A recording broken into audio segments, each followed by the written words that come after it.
All right, let's kick things off with a little riddle. I want you to really think about this for a second. What is it? It's something that, when you finally get a hold of it, it changes, well, it changes everything. The way you talk, the way you look at people, your entire view of the world. The answer is, That's right, confidence. And when you truly achieve it, it's like a switch just flips inside you. Your whole perception of the world transforms. You start to have this magnetism, you know? Other people might see it as some kind of magic, but you'll know exactly where it came from. It really is a superpower. All right, so let's dive into our first section here and really try to understand the nature of this force. Because honestly, it's not what most people think it is at all. You know, a lot of people get this wrong. They mistake confidence for being loud or aggressive or totally dominant. You know that person in the room who has to be the center of attention? The one who's always pushing their opinion on everyone else? Yeah, that's not confidence. Real, true confidence. It's something else entirely. It's way more subtle, more elegant, and just infinitely more precise. It doesn't have to shout to be heard. It whispers. But that whisper, it lands with the accuracy of an arrow. So check this out, because this is where it gets really interesting. Confidence basically breaks down into two core parts. First, there's competence. That's the belief that you actually have the skills to get the job done. And second, there's deserving, that deep down conviction that you're worthy of the goal, that you've earned it. And here's the kicker. If just one of those is broken, your whole sense of confidence can just shatter. Okay, so where does a lack of confidence even come from? Well, more often than not, it all starts with a single event, something we misinterpret that just gets stuck in our heads. I mean, just take a look at the speaker's own story here.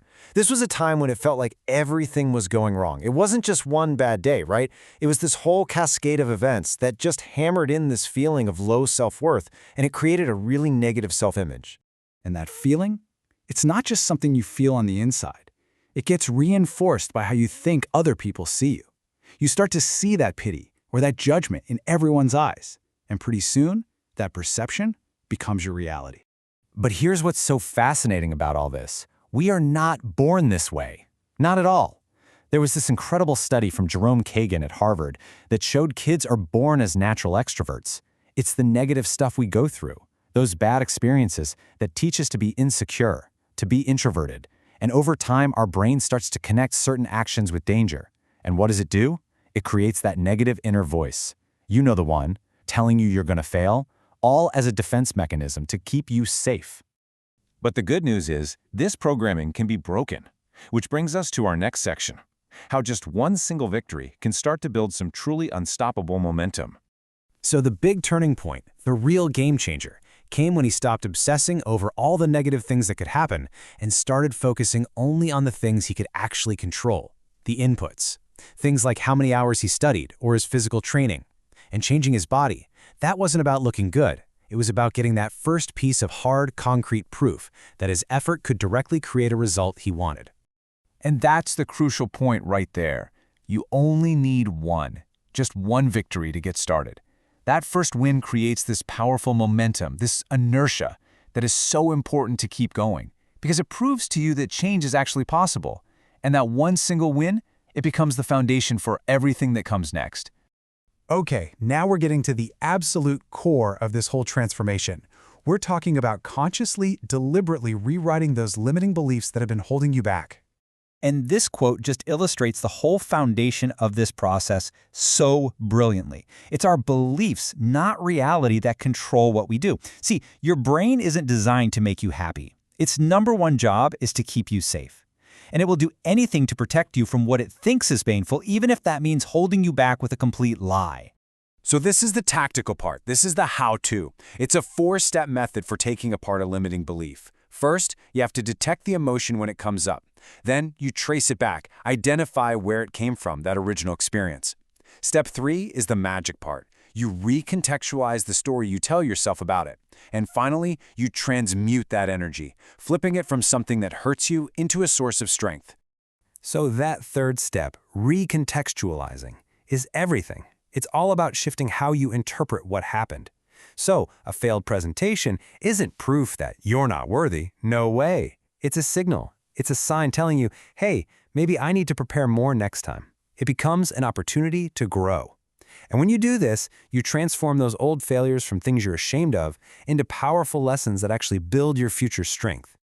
All right, so the final piece of the puzzle, the last secret, is all about integration.